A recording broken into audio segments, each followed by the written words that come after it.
এই একটা মশলা করে রাখলে বন্ধুরা বাজিমাত হবে।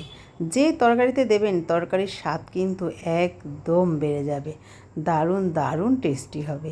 এর মধ্যে আছে কি কি? শুকনো লঙ্কা, গোটা জিরে, মৌরি, ধনে, তেজপাতা আর গরম মশলা। গরম মশলার মধ্যে আছে এলাচ, লবঙ্গ আর দারচিনি। আমি কিন্তু আজকে চিংড়ি মাছেই দিয়েছিলাম এই মশলাটা। এখানে দেখো আমি চিংড়ি মাছগুলো খুব ভালো করে ধুয়ে কেটে নিয়েছিলাম। অতি অবশ্যই চিংড়ি মাছের কিন্তু শিরগুলো ফেলতে হবে, না হলে কিন্তু এই গরমে এইভাবে চিংড়ি মাছ খেলে পেট খারাপ করবে। এমনিতেই তো পেট খারাপ করে চিংড়ি মাছের শির না ফেলে, আর এত গরম তার মধ্যে। এবার এই চিংড়ি মাছগুলোকে আমি নুন, হলুদ আর একটু শুকনো লঙ্কার গুঁড়ো দিয়ে বেশ কিছুক্ষণ মাখিয়ে রাখলাম। তারপরে কড়াইতে পরিমাণ মতো তেল দিয়ে চিংড়ি মাছগুলোকে একটু ভেজে নেব। চিংড়ি মাছগুলো কিন্তু খুব বেশি ভাজবো না, চিংড়ি মাছ ভাজলে একটু শক্ত হয়ে যায়, তো তখন চিংড়ি মাছের খেতে ভালো লাগে না।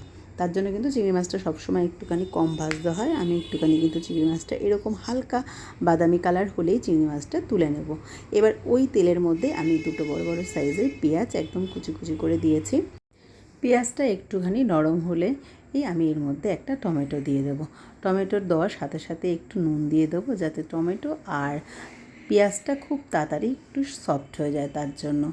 আর বেশ কিছুক্ষণ আরও 2-3 মিনিট আমি টমেটো আর পেঁয়াজটা ভাজার পরে এর মধ্যে দিয়ে দেবো সেই স্পেশাল মশলাটা, যে মশলাটা কিন্তু আমি আগের থেকে কাঠখোলায় ভেজে গুঁড়ো করে রেখেছিলাম। এই মশলাটা দিলেই কিন্তু চিংড়ি মাছের এই রান্নাটা দারুণ দারুণ টেস্ট হবে। চিংড়ি মাছ বলে কেন, যে কোনো তরকারিতে এই মশলাটা দিলে কিন্তু জাস্ট দারুণ জমে যায়। আর এর মধ্যে আমি দিয়ে দেবো 1 ইঞ্চি মতো আদা আর 7-8 কোয়া মতো রসুন, সাথে একটুখানি আমি 2-3টে শুকনো কাঁচা লঙ্কাকেও একসাথে বেটে রেখেছিলাম, সেটা দিয়ে দিলাম। দিয়ে ভালো করে কষিয়ে নিয়ে সেই স্পেশাল মশলাটা দিয়ে দিলাম। মশলাটা দেওয়ার পর একটু পরিমাণ মতো হলুদ দিয়ে দেবো, আর লবণ তো আমি আগে দিয়েই দিয়েছিলাম। এবার ভালো করে কিন্তু মশলাটা কষে নেব। 2-3 মিনিট পর কষার পর যখন আদা রসুনের গন্ধটা চলে যাবে, তখন আমি এর মধ্যে ভেজে রাখা চিংড়ি মাছগুলো দিয়ে দেবো। ভেজে রাখা চিংড়ি মাছটা দেওয়ার পরেও বেশ 2-4 মিনিট কষাবো।